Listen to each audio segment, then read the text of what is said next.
Assalamualaikum warahmatullahi wabarakatuh. Waalaikumsalam warahmatullahi wabarakatuh.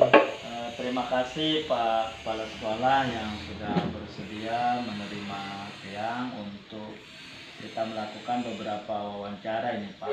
Ya. Melakukan wawancara terkait dengan bagaimana Bapak mengatasi persoalan-persoalan atau masalah-masalah yang berkaitan dengan yang D5 etika itu Pak. Yang pertama yang ingin yang konfirmasi itu yang selama ini bagaimana Bapak dapat mengidentifikasi kasus-kasus yang berupa D5 etika atau rujukan moral. Selama ini setelah saya sebagai kepala sekolah SD 1 Kroya, yang pertama kali saya alami adalah adanya panggilan dari Bapak Kanit, ini Kanit Taimal, yang kemudian saya sampai ke sana, tahu-tahu saya diberikan SK guru baru. Sementara saya sampaikan kepada beliau bahwa kami di sana sudah penuh, namun beliau tetap menginginkan SK tersebut untuk ditempatkan di SD 1 Kroya. Yang kemudian SK tersebut saya sampaikan kepada teman-teman bahwa ada guru baru yang mendapat SK dari Dinas Kabupaten Lombok Timur. Yang kemudian respon daripada teman-teman itu sebaiknya ditolak Pak. Ya, sebaiknya ditolak katanya. Namun bagaimana rasanya saya sebagai pemimpin dan juga saya sebagai ada atasan di atas saya, sehingga untuk menolak mentah-mentah SK tersebut tidak bisa. Nah, oleh karena itu salah satu jalan yang bisa saya ambil barangkali adalah untuk sementara waktu, karena pembagian tugas sudah jalan, maka nama anak ibu gugur tersebut ya kita salih tugas lain ya. Oleh karena itu kedatangan beliau ini saya anggap sebagai suatu dilema yang harus diselesaikan secara bersama-sama. Pak, kemudian bagaimana Bapak selama ini menjalankan pengambilan keputusan yang utamanya berkenaan dengan kasus-kasus di mana di situ ada kepentingan yang sama-sama benar dan sama-sama juga mengandung nilai-nilai kebajikan. Yang selama ini yang biasa saya lakukan, maka tidak lepas dari yang namanya musyawarah atau meminta pendapat dari berbagai unsur, terutama guru-guru senior, yang kemudian baru kita tuangkan dalam bentuk rapat resmi ya, sehingga apa yang kita inginkan itu dapat berjalan dengan baik. Kemudian ini Bapak, apa langkah-langkah atau prosedur seperti apa yang biasa Bapak lakukan selama ini? Prosedur yang biasa saya lakukan untuk hal seperti ini, biasanya saya membuat beberapa keputusan dulu dalam bentuk catatan-catatan, yang kemudian kadang-kadang catatan itu saya konfirmasikan dulu dengan Bapak dan Ibu guru yang ada di sekolah. Nah, baru kita sampaikan juga kepada forum, artinya semua stakeholder yang ada di sekolah tersebut baru kita sampaikan. Lalu hal-hal apa saja yang selama ini Bapak anggap efektif ini Pak untuk dalam mengambil keputusan pada kasus-kasus yang bersifat D5 etika itu Pak? Yang saya anggap paling efektif ya, barangkali tidak jauh beda dengan apa yang sudah saya sampaikan di atas. Yang pertama adalah koordinasi dengan beberapa guru yang senior, yang kemudian setelah itu juga menyampaikannya kepada bapak-bapak dan ibu guru GTT maupun yang PTT. Keputusan yang bersifat kasus D5 etika ini apa tantangannya? Tantangan yang biasa saya dapatkan ketika mengambil satu keputusan itu, kadang-kadang apa yang saya sampaikan itu tidak sepadan dengan apa yang dia inginkan. Ya, artinya bahwa ada di antara teman-teman kita yang tidak setuju dengan apa yang saya sampaikan sebagai kepala sekolah. Nah, oleh karena itu saya anggap sebagai suatu tantangan bagi saya sebagai pemimpin di sekolah ini. Lalu Pak, apakah Pelungguh atau Bapak ada memiliki sebuah tata kelola atau jadwal tersendiri dalam menuntaskan sebuah kasus-kasus ini? Terkait dengan bagaimana cara menuntaskan suatu kasus, biasanya saya itu tidak perlu menunggu-nunggu waktu, ya, artinya langsung kita selesaikan hari itu supaya tidak terpendam, ya, bagi diri saya untuk menyelesaikan suatu masalah yang ada di sekolah itu, sehingga tidak ada masalah, ya, walaupun ada masalah tetapi kelihatannya tidak ada masalah gitu. Kemudian kalau berkaitan dengan faktor-faktor pendukung ini Pak, faktor-faktor yang Pelungguh rasa itu dapat membantu atau mendukung Pelungguh dalam membuat sebuah keputusan itu. Yang mendukung adalah adanya faktor kerjasama antara semua pihak yang ada di sekolah tersebut, baik itu guru-guru senior maupun guru-guru DPP atau bahkan penjaga perpustakaan, kemudian operator dan bahkan penjaga sekolah juga kita minta pendapatnya itu. Ini untuk mempermudah alur kepemimpinan saya di sekolah tersebut. Ini yang terakhir Pak, kira-kira apa pembelajaran yang dapat dipetik dari pengalaman yang Pelungguh dapatkan dalam pengambilan setiap keputusan itu? Pembelajaran yang bisa saya ambil atau pelajaran yang bisa saya ambil dari semua kasus-kasus tersebut adalah merupakan sebagai momentum untuk bisa kedepannya menjadi lebih baik bila dibandingkan dengan yang sekarang. Terima kasih Bapak sudah bersedia memberikan beberapa tanggapan dari pertanyaan yang saya ajukan. Sekali lagi terima kasih. Assalamualaikum warahmatullahi wabarakatuh. Assalamualaikum warahmatullahi wabarakatuh. Assalamualaikum warahmatullahi wabarakatuh. Waalaikumsalam warahmatullahi wabarakatuh.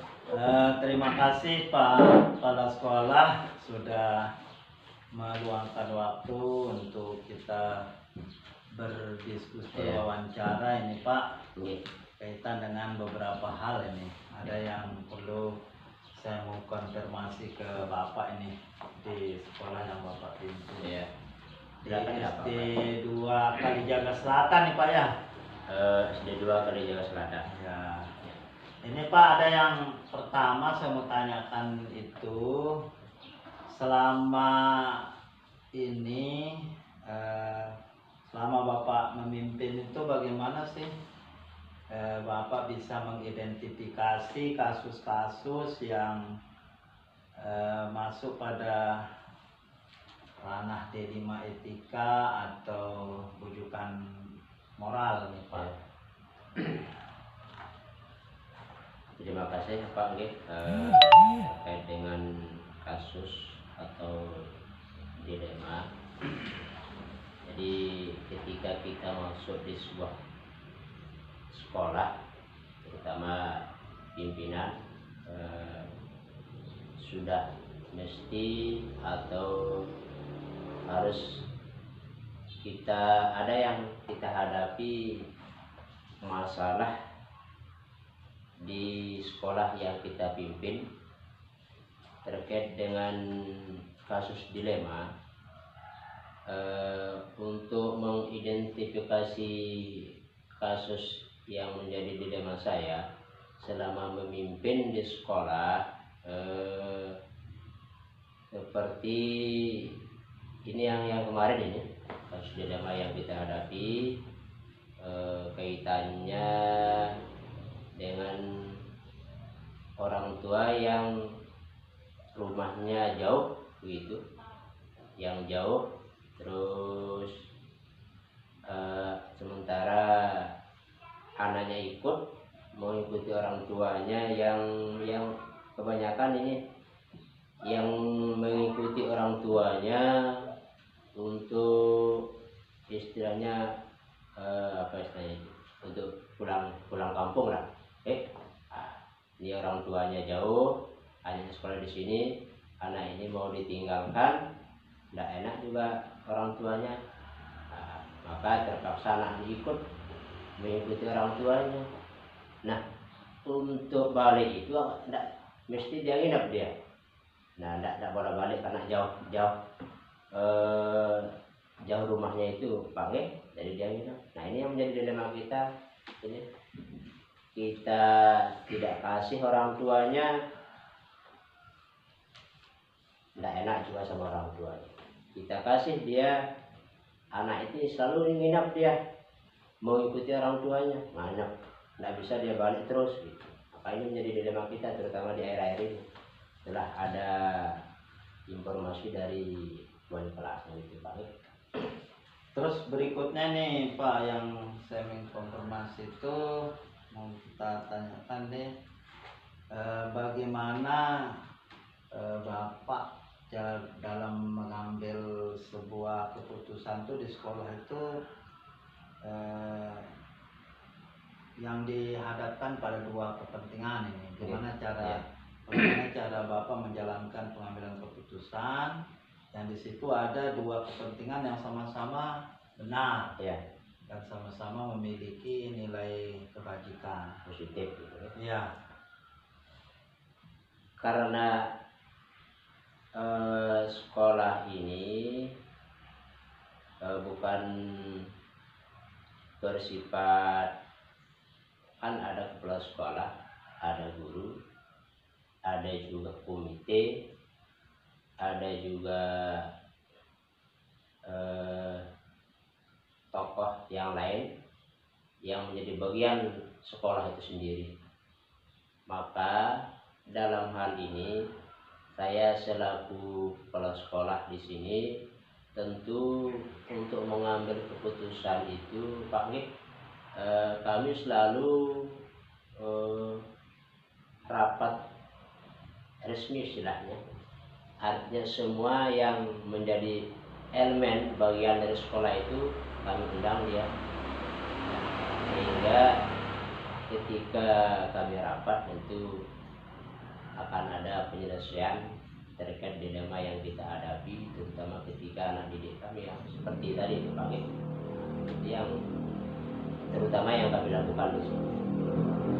Nah, kemudian langkah-langkah atau prosedur seperti apa yang Bapak tempuh nih untuk melakukan yang selama ini dilakukan? Ya, selain kami rapat dengan wali murid, dengan wali kelas itu Pak, wali kelas, guru yang lain, guru mata pelajaran, komite, maka langkah yang lain kami memberikan istilahnya itu sama wali murid yang bersangkutan, ya, memberikan saran, artinya kalau bisa hal-hal seperti ini dipikirkan dulu karena dampaknya pada anak didik kita. Oke, maka bukan hanya rapat di sekolah itu yang kita pakai. Kami panggil wali murid, diskusikan dan berikan gambaran agar hal ini bisa jangan kita jadikan hal-hal terus berlalu, ya, karena dampaknya dengan anak didik kita.